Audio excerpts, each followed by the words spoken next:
وفاة المخرج السوري هشام شربجي عن عمر يناهز 75 عاما. أعلن المخرج والمصور السوري يزن شربجي وفاة والده المخرج المخضرم وأحد رواد الإخراج في سوريا هشام شربجي اليوم الثلاثاء. ونشر يزن شربجي صورة لوالده على صفحته على موقع فيسبوك، وعلق عليها بالقول: شكرا عكل شي، الرحمة لروحك.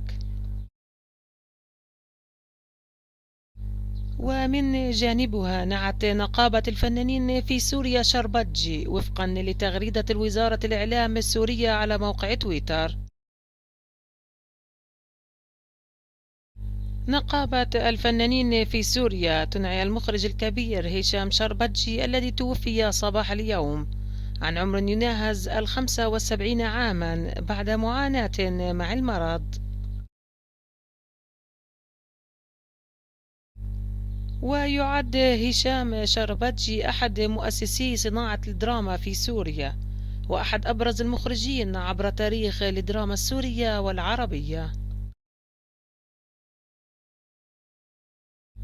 ولقب شربجي بشيخ الكار باعتباره أحد رواد الإخراج الدرامي في سوريا، ولديه مكتبة من الأعمال التلفزيونية البارزة